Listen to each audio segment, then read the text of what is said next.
We're gonna go ahead and begin. We're gonna hit record. Let me share the screen. Let me know if you see that, Victor.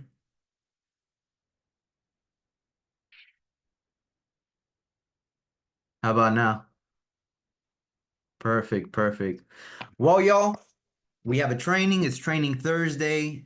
Uh, Really excited for this one. I think it's a really important topic, especially on the listing side, right? Those who list last, right? So we're gonna talk about a few things. One of the things we're gonna talk about is what is your very first step after getting the listing agreement signed. We're also gonna go over a real marketing plan, a real strategy for your listings, right? Something that you could follow and something that you could use for all your listings. So we're going to dive into a marketing strategy, and then we're also going to dive in a little bit about having seller conversations at the listing appointment, right? We've been getting a popular question. I know I have from my sellers as far as buyer agent compensation. So we're going to go over that. What's a good response to them? What's the best way to have that conversation, right? I don't know about y'all, but I can't believe it's already February, right?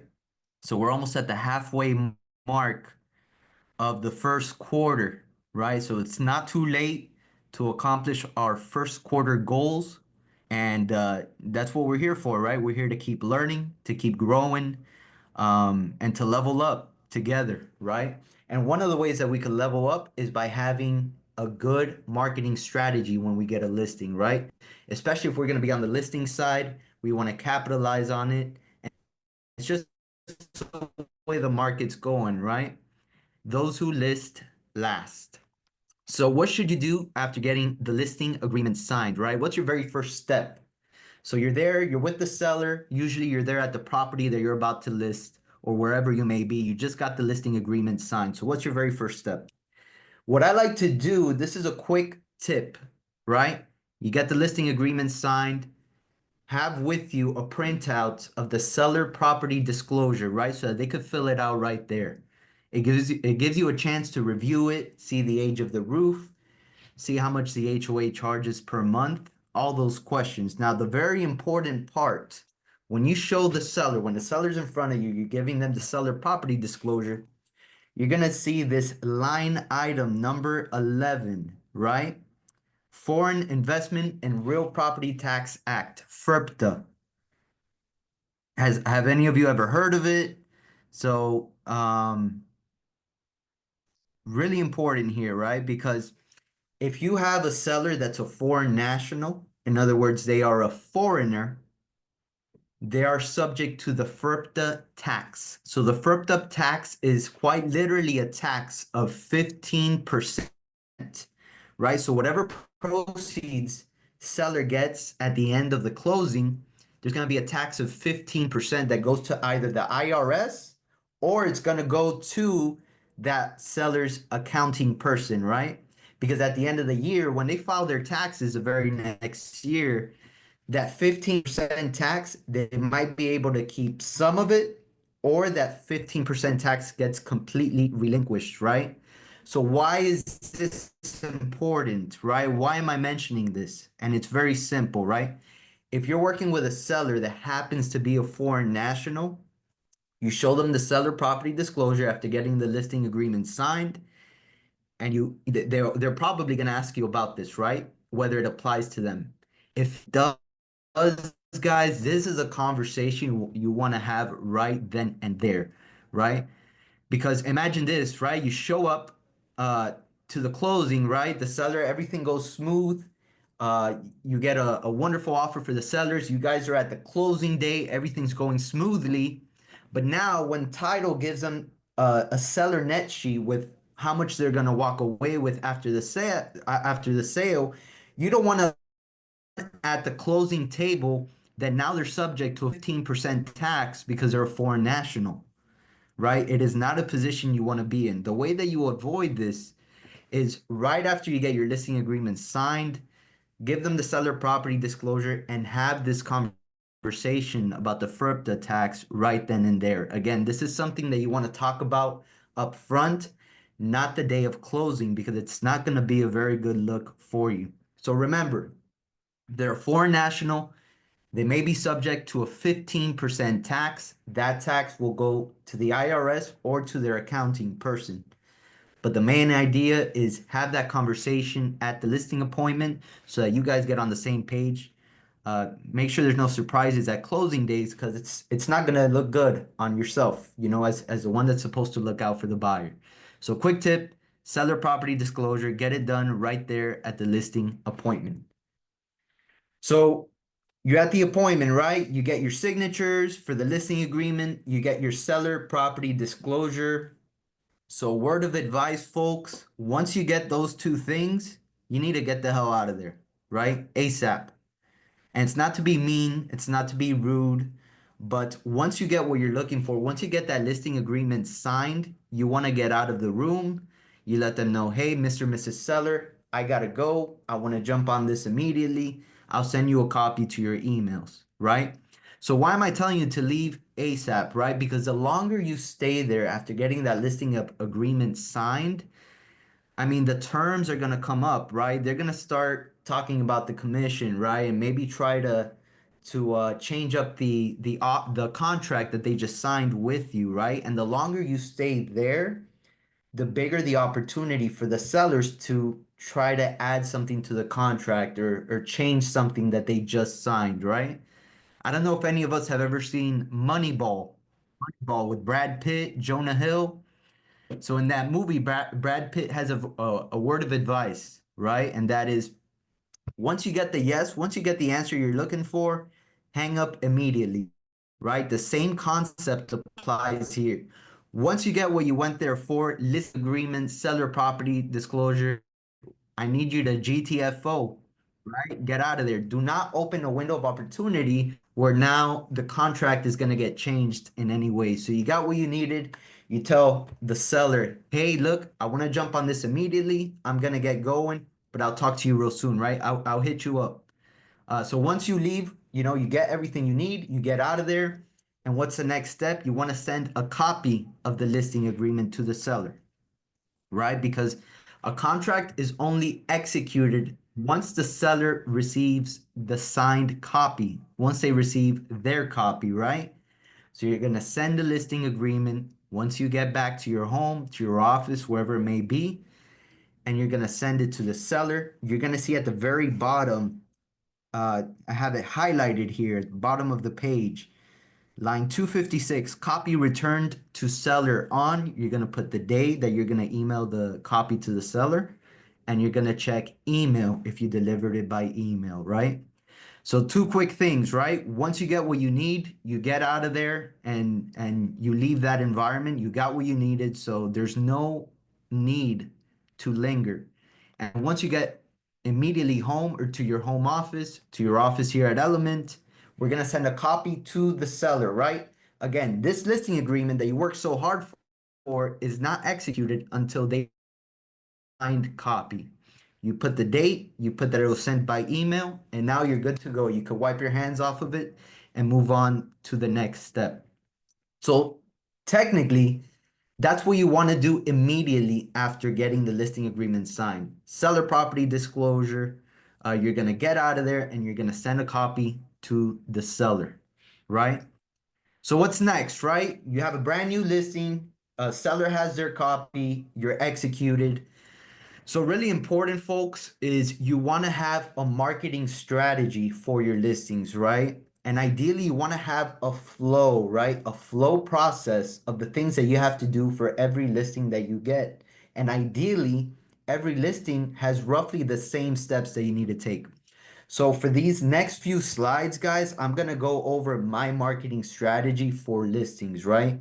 My recommendation is take notes, write it down, type it up, because what you want to do is have a list of all these steps where when you get a brand new listing, you know exactly what you have to do, right? You have your list of the steps to take of your marketing strategy, and then you're going to go and either cross them out or highlight them as you go through each step. And this is for every single listing, right? Because we want to make sure that we give our listings the exposure they deserve, that we pull all the levers we can. So my recommendation, guys, take notes on this marketing strategy. You could always tweak it as your own, but you got to have a flow process in place, right? And I want to tell you guys a story because this is not just a matter of having a marketing strategy that you could cross out. This is something that we need to know in the back of our minds. We have to be prepared to tell anyone what is it exactly that we do for our listings, right? I actually had this was a couple years ago. I was new in the game. I did a FISBO call. So a FISBO call is it's short for sale by owner, right? So I had a cold call. I called a for sale by owner. I got the appointment and showed up to the house, right? He gave me the runaround. We clicked, we connected. There was chemistry with this for sale by owner. And I remember at the very end of the appointment, the seller tells me, "Hey, look, I'm gonna be real with you.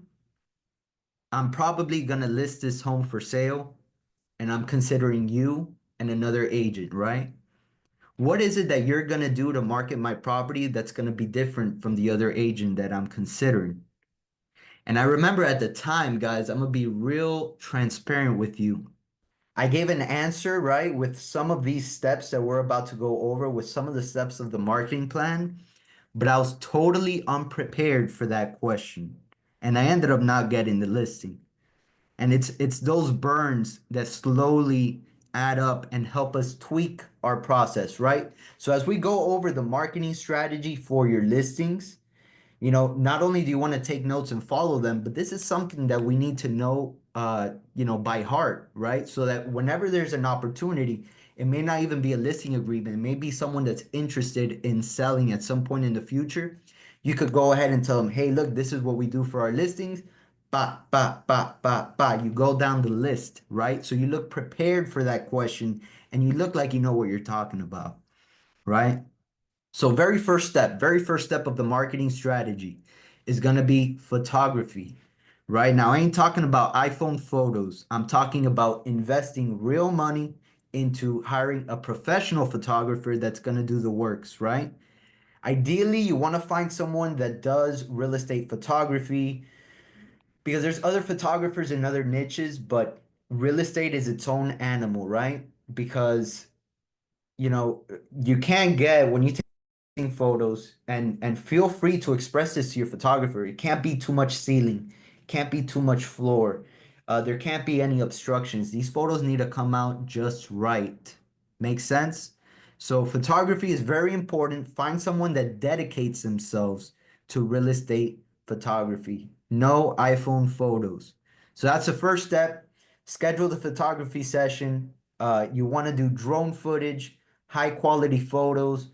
They even have a 3D virtual tour where you could explore the listing without even walking in. So you explore it online. I highly recommend it. If they have an option for a marketing video of the property, I also recommend it as well. So step one, photography and video, very important.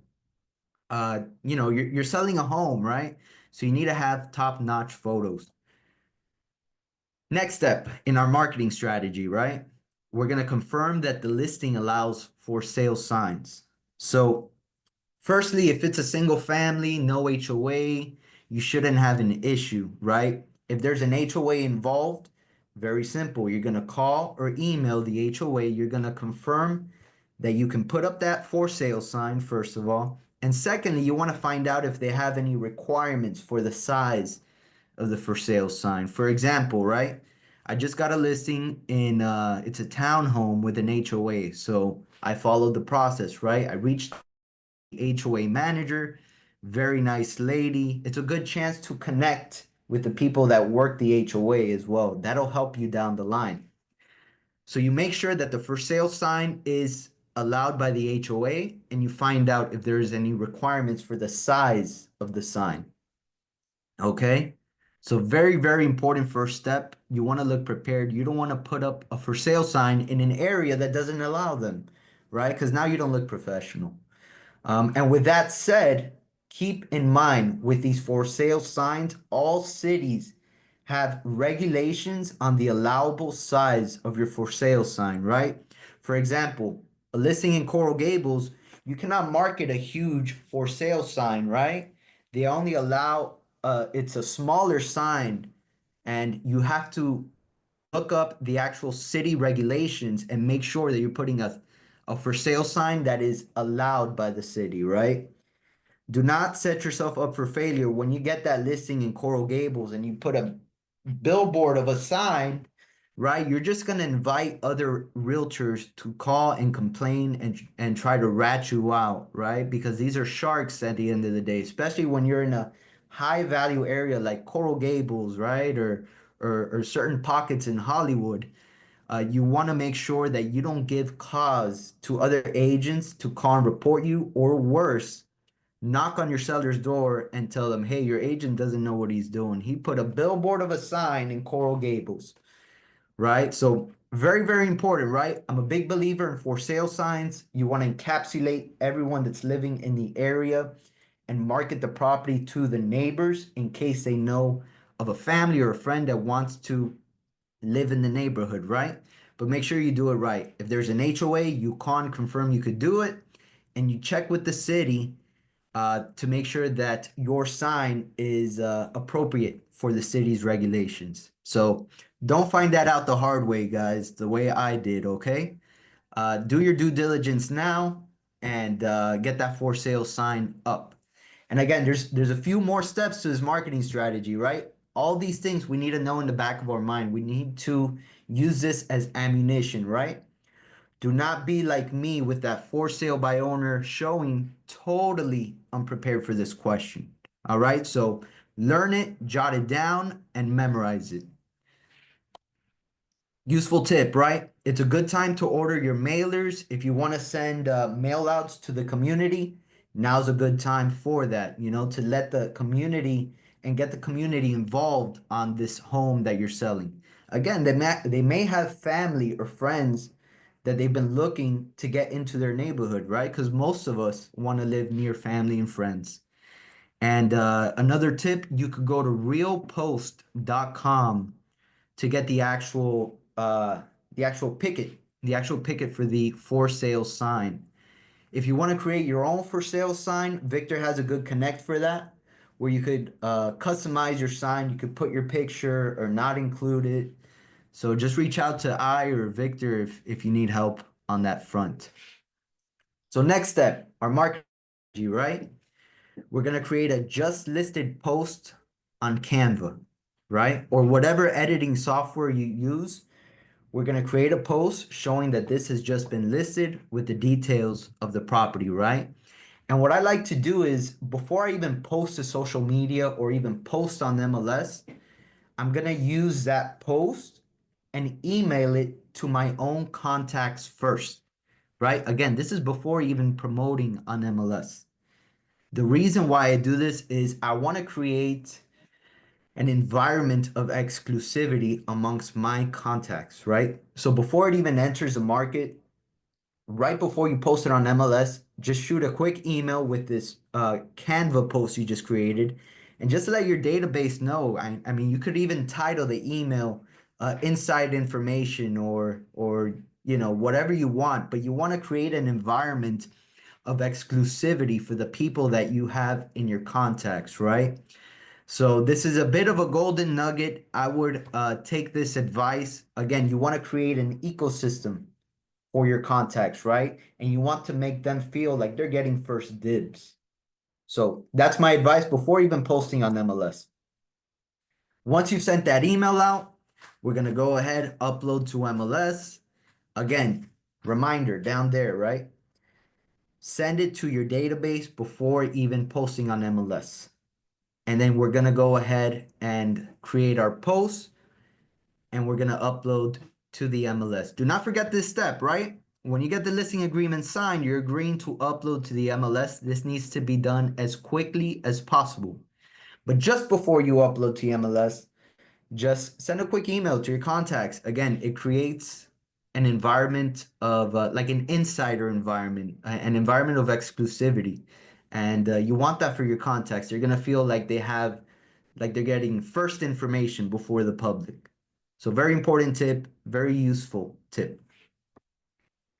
Next is we have our Canva post, right? We sent it via email to all our contacts. we upload it to MLS. Now it's time to push our listing using that Canva post to all our socials, right? Do not underestimate the power of social media, guys. And when you upload to MLS, usually it'll upload to Redfin and Zillow already. So keep that in mind. You don't have to focus on it. Just double check that it's on Redfin and Zillow. Those are very, very popular. But I also like to upload to Nextdoor for YouTube. I mean, again, if you did video photography and video of your listing with your professional photographer, this is your opportunity to upload that video to YouTube and maybe even upload it to YouTube Shorts, which works like TikTok, right? So don't underestimate YouTube and YouTube Shorts. We're gonna upload it on TikTok, we're gonna do Instagram, and we're gonna make a post on Facebook, right? When it comes to Instagram or Facebook, remember, folks, ideal is to create a reel, all right? Not just a video that you post, right? Because your post only gets sent to the people that follow you, right? We want to access not just the people that we follow, but people outside of that circle, right? So when you do the Instagram and Facebook, if you're doing video content, promote your listing as a reel because you're going to be able to tap into way more people. You're going to tap into people outside of those that follow you. All right. Friendly tip.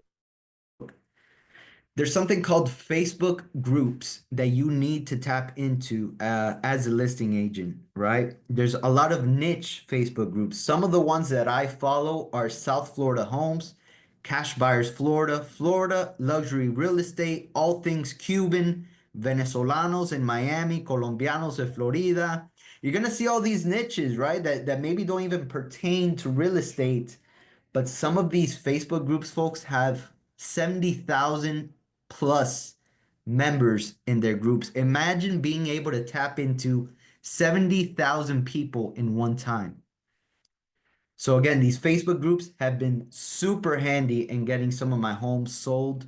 So when you make the post for YouTube, Instagram, Facebook, also send it to all these Facebook groups and any other Facebook groups that you find, right? There's Cash Buyers of Florida. You may never know you never know if the offer you get is going to come from one of these Facebook groups that sometimes have 40, 50, 60, 70,000 members in them, sometimes more. So this is a golden nugget. Facebook groups, use them and use them well. This is a part of your listing marketing strategy.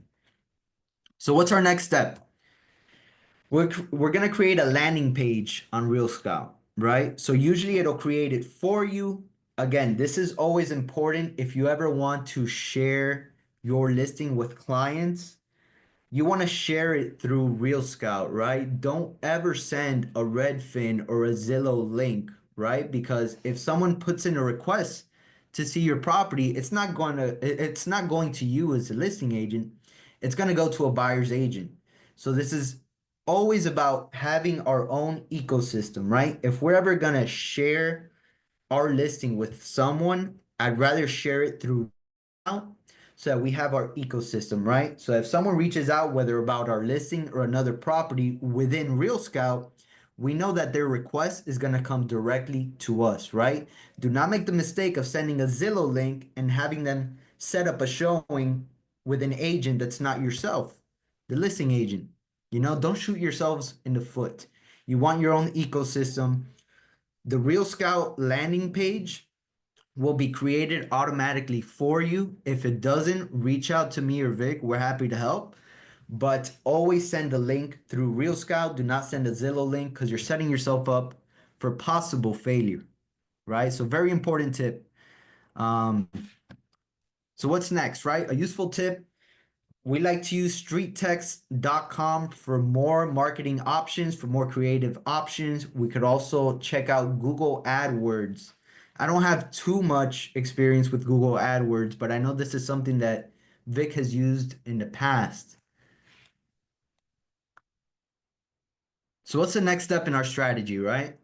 We're going to schedule an open house and we're going to forward it like it's hot, right? So once we schedule our open house, We're gonna announce it everywhere, everywhere, everywhere, right? We're gonna print flyers. The idea is to let the neighborhood know, right?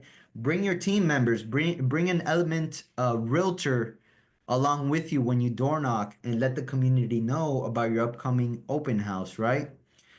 Um, while you're there door knocking, right? Send a video to your sellers or send a picture, right, with you and some flyers in hand.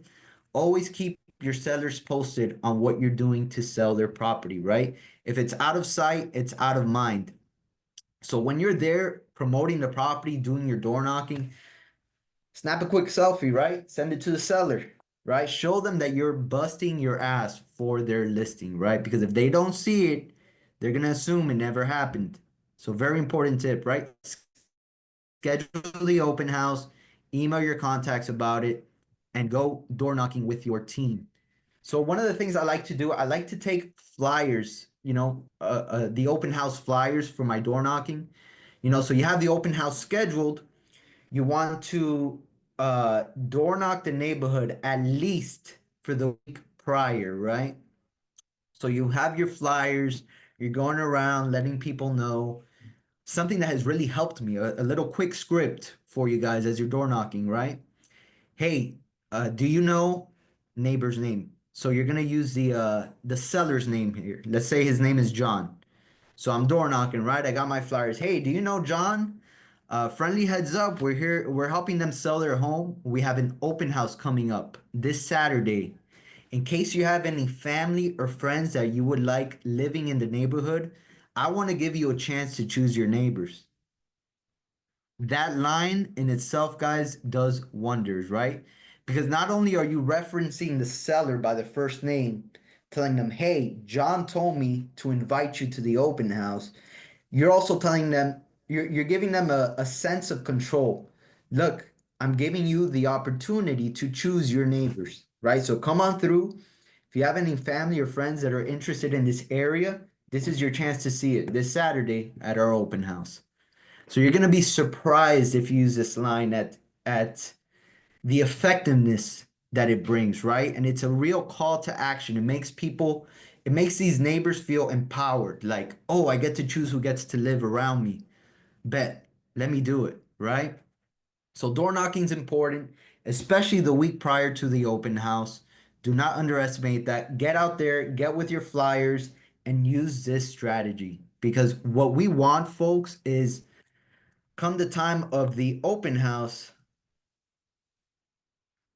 we want to create pent up demand. So, what do I mean by that?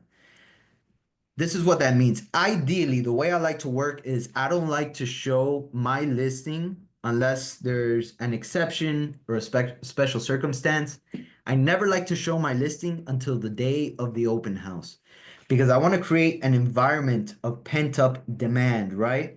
Because if I don't show the property to anyone and just wait till the 2 or 3 hours at the open house, you have a higher chance of having more people attend your open house, right? You're gonna have more bodies in the home, and we're at that point creating a psychological effect, right?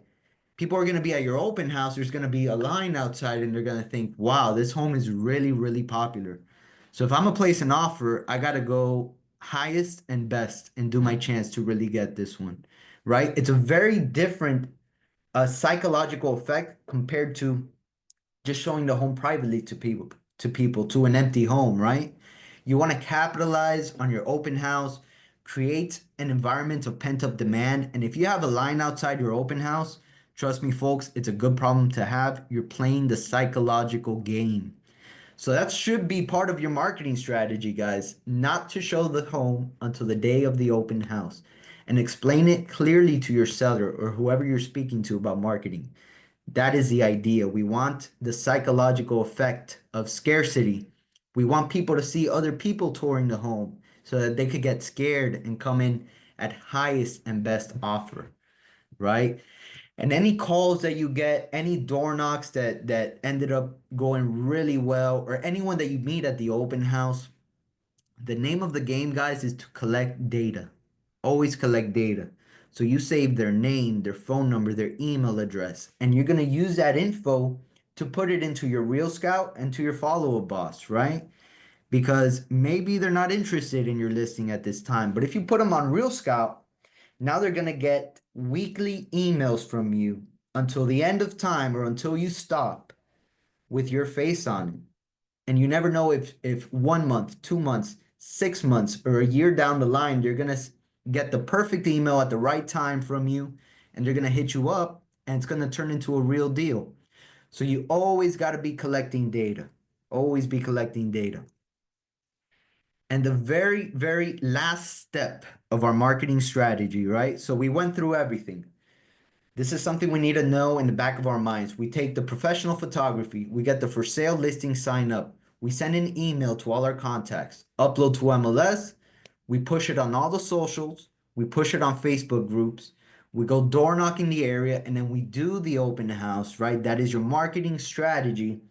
What I like to explain to the seller or the customer is, look, by far, my most important step is to perform the due diligence on all offers we receive, right?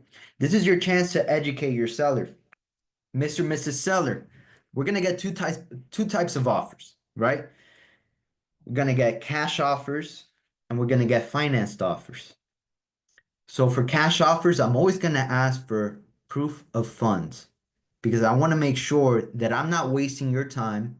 And I want to make sure that if they're putting a cash offer, they have the actual funds in their account to make sure there's no BS. So that's the due diligence I'm doing on your cash offers. For financed offers, I always ask for an approval letter and I ask for the contact information of the bank or loan officer that issued the approval letter.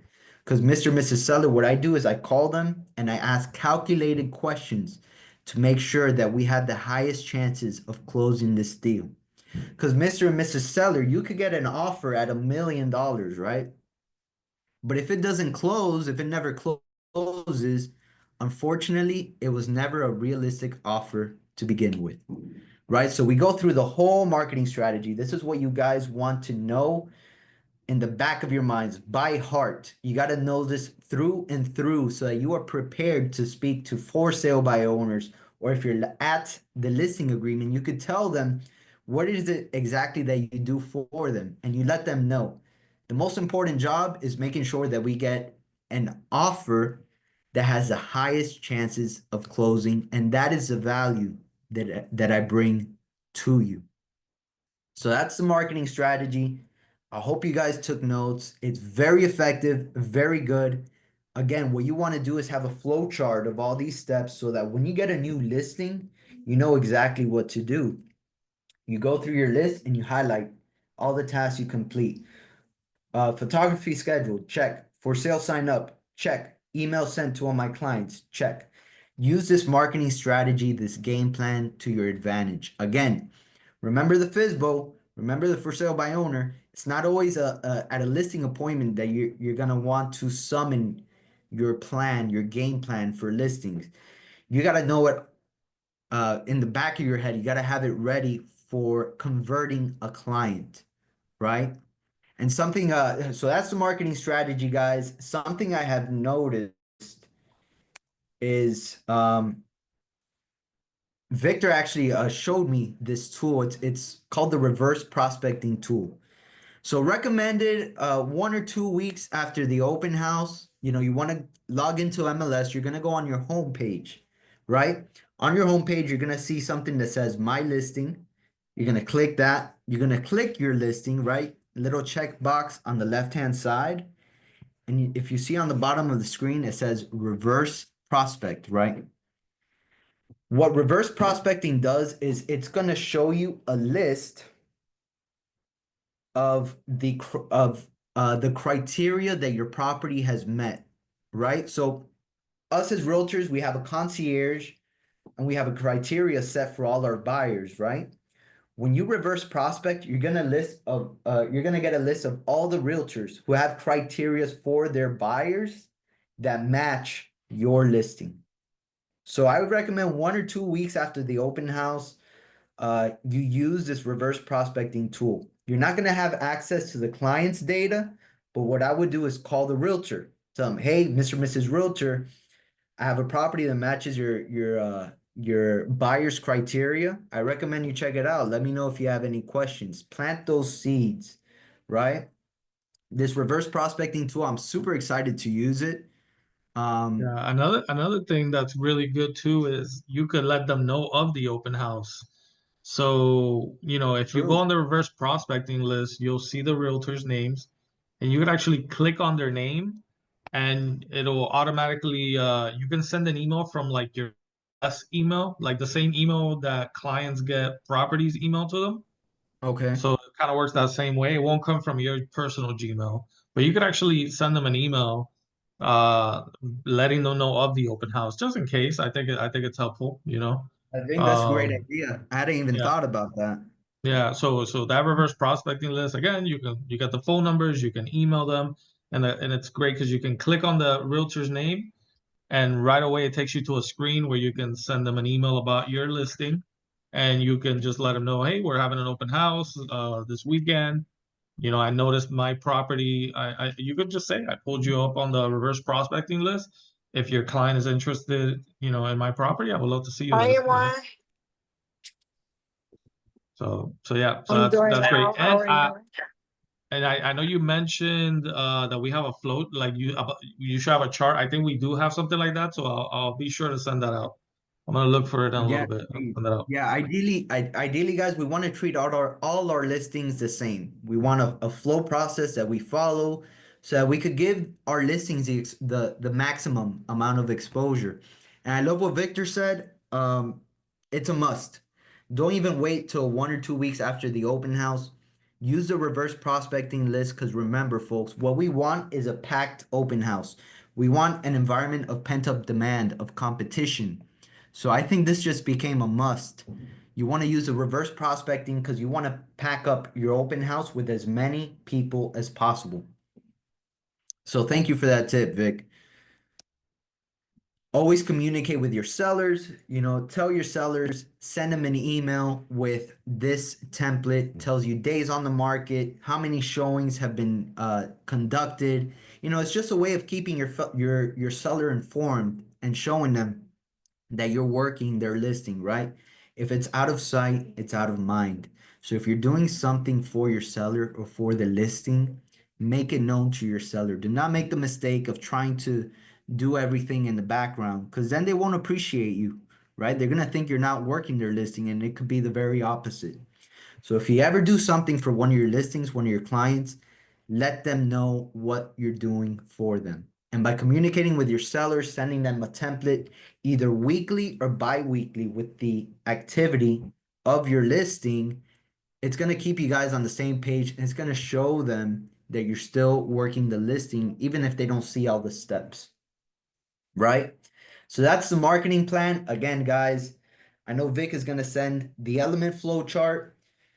Tweak that flow chart with mine and also with some of your own preferences. But the important thing is not only to have a flow chart that we follow for each listing, but we need to know by heart what it is that we do for our listings because it is a way to convert clients, guys. When we can tell them on hand with confidence our steps, our process for marketing our listings, it's going to be golden. You're going to stand out from the rest of the agents, right? And you never know when you're going to have to, when you're going to want to have that conversation. You could see someone off the street, you become friends with them and they express that they want a list. Well, I'm glad you mentioned that. I'm a realtor and these are the steps that we do for our listings. You're going to wow them with this game plan. Okay, guys? And then something that I have noticed, a very important topic, a very important question that comes up during my listing appointments is when I'm meeting with the seller, either during the listing appointment or after. They're gonna say, "Hey, David, I heard I don't gotta pay a buyer's agent commission anymore, right?" So how do you handle that conversation, right? What do you say to the seller? Do you tell them, "No, you're good, right? We don't have to pay a buyer's agent." Absolutely not. This is how I like to have the conversation, and it has worked for me so far 100% of the time. So you start like this. Hey, David, I don't got to pay a buyer's agent commission. Is that right? Well, Mr. and Mrs. Seller, first of all, you were never required. to pay a buyer's agent commission. The way it always worked is you pay us, the broker, the commission, and we issue the commission to the buyer's broker. So you pay us, and we're the ones that pay them. Now, Mr. or Mrs. Seller, like I showed you in my game plan, I'm gonna do everything possible to sell this home for top dollar, right? With the photography, the for sale sign, the open house, the emails, the socials. I'm gonna do everything possible to maximize the sale price of your house. However, I cannot guarantee that by following my game plan, I'm gonna be able to get you the highest and best possible offer, right? Because I want to ask you, why do we pay a buyer's agent? We pay them because we want to tap into the buyers that these realtors are already working with, right? So although I'm gonna do everything possible to sell it for top dollar, I cannot guarantee you that the highest and best price that the market has to offer is gonna come from me. It might come from a separate buyer's agent. So my recommendation, Mr. and Mrs. Seller, is the following. Let's treat it both ways, right? Let's be open to offers that I find you, but let's also be open to paying a buyer's agent. Okay, because what we could do is when we have all our offers together and we're ready to make a decision, I'm gonna show you my highest and best offer and show you how much you walk away with in your pocket after everything is said and done. And we're gonna compare that to the highest and best offer while paying a buyer's agent. We're going to look at that net amount that you're going to walk away with, and then we'll be able to decide which one works best. Because by tapping into a buyer's agent, you're tapping into 91% of buyers. 91% of buyers work with a realtor. If we shut ourselves off from paying a buyer's agent, we're losing out on 91% of the buyer pool. So my recommendation, Mr. Seller, let's do this. I'm gonna get you my highest and best offer, and I'm gonna get you the highest and best offer while paying a buyer's agent, and then we can compare these two offers to see which makes the best sense to you. So I've had that conversation a few times already. And so far, sellers have not been opposed to it, right? Because you're giving them an option. You're not telling them straight up, no, you don't have to pay a buyer's agent. You tell them, my recommendation is let's maximize this. We can still just go with an offer where I recommend represent both sides, but let's be open to the buyer's agent because they may be able to come up with a higher and better offer than I can guarantee you. So if you give them that choice and you give them the option, they're not gonna say no, because they feel like you're giving them power. So this is just wanted to sneak this in here because it's a question I've been getting very often at listing appointments. Do I have to pay a buyer's agent? Hey, you never had to. My recommendation is let's take both routes. I'm gonna get you my highest and best. Let's get offers from other agents and let's see which in which scenario you're gonna net the most money. And so far, it's been 100%. They've been super happy with that strategy. Vic, I don't know if you wanted to add something towards the presentation in general or having this conversation with sellers. No, not really, man. I think you covered everything. And then we talked about this so much. And I know it continues to come up. And I still rebuttal it the same way when it comes to the whole thing about commissions, is I still believe it's beneficial for a seller to provide commission. However, my thing is that you have realtors that are telling their sellers, well, you don't have to offer, or we don't have to commit to offering right now. We can wait. And I think that resonates with a lot of sellers. So if you're pushed, we need to commit to a buyer's agent's commission right now, then you might lose that listing to another agent that tells them, well, we don't have to commit to it right now. Let's just wait and see what happens. So that strategy, you might want to implement that strategy is when a seller asks you about buyer's commission, we don't necessarily have to commit to it right now. We can only secure the listing agent commission, our commission, and then we will when offers come in, we will see what how it goes with the negotiations. But let's not commit to anything right now. And like I said, I feel that resonates with a lot of sellers. So that's something you probably want to do at the listing table. And because again, if you're competing with another agent and they're telling them that they might decide to go that route, that might make more sense to them. That makes sense, man. Thank you. Thank you. And that's basically it, guys. If you get a listing agreement, you know what to do now. You have your steps for marketing that you want to follow and know by heart so that you can use that to get yourselves more sales and also the commission. Very easy conversation. There's no pressure. It's really not that bad. Just make sure you get the listing, right? Make sure you get the listing. That is priority so that you can market it and get it sold. So I know it's a quick training, a quickie today, but this is very important stuff. I recommend that you guys jot down not just these steps, but the element marketing strategy as well, so that we have a process and a flow for our listings. Listings are important, and remember, those who list last. So let's keep getting those listings. Let's get more listings for this year and let's meet our goals. Let's meet our quarterly goals. We're almost halfway through the very first quarter.